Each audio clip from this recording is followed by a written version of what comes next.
Good morning Pilipinas. Tuklasin natin mga kapatid ang testamento na mahimalang medalya ni San Benito.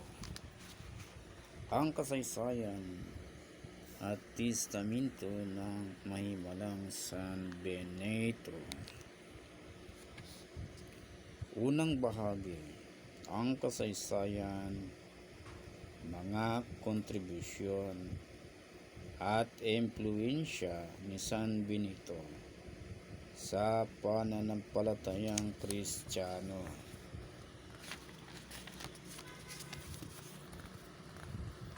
Si San Benito at ang kanyang kamamanghamanghang mga himala, isang pag-aaral sa kanyang kontribusyon sa mundo.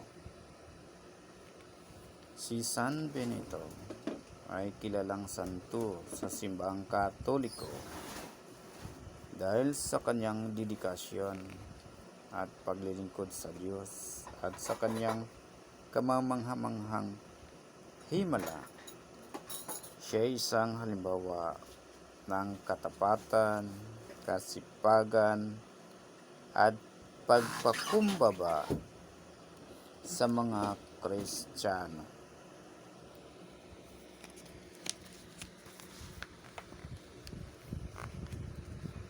Tapos na ito, ating pag-aralan ang kanyang kontribusyon sa mundo at kung bakit siya ang kinikilala bilang isang banal. Pinag-usapan natin ang kanyang buhay, mga gawa at pinagdaanan at ang kamanghamanghang mga himala na nakamit niya sa buhay niya sa pamamagitan ng pag-aaral sa kanyang buhay. Matuto tayong magpakumbaba, mag-alay ng sarili sa Diyos at maging tapat sa ating pananampalataya.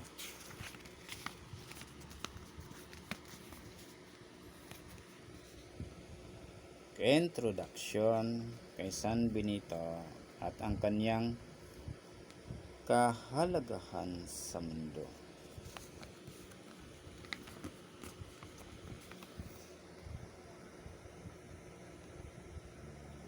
Ang San Benito, nakilala rin bilang San Benito ng Norcia, ay isang mahalagang figura sa kasaysayan ng simbahang Kristiyano. Siya ay isa sa mga pinakatanyag na santo at itinuturing na isang banal at makapangyarihan tagapagligtas ng mga may sakit at inaapi. Ang buhay ni San Benito ay puno ng kamanghamanghang mga himala at mga pagpakumbaba. Ipinganak siya noong ika-5 siglo sa Norcia, Italia at naging isang monghe sa isang edad na 30.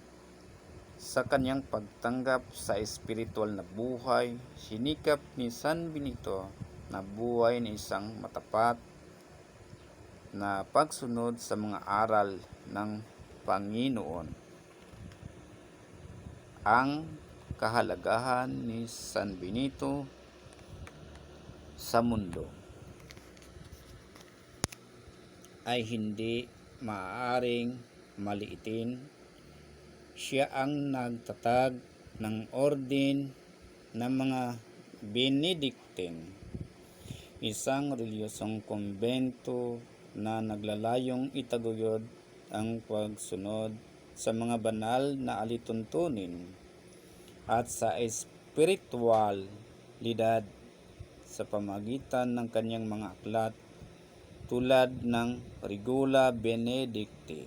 Nagbigay siya ng gabay sa mga monghe at naging instrumento sa pagpalaganap ng espiritual sa pagpapaunlad at pagbabagong buhay.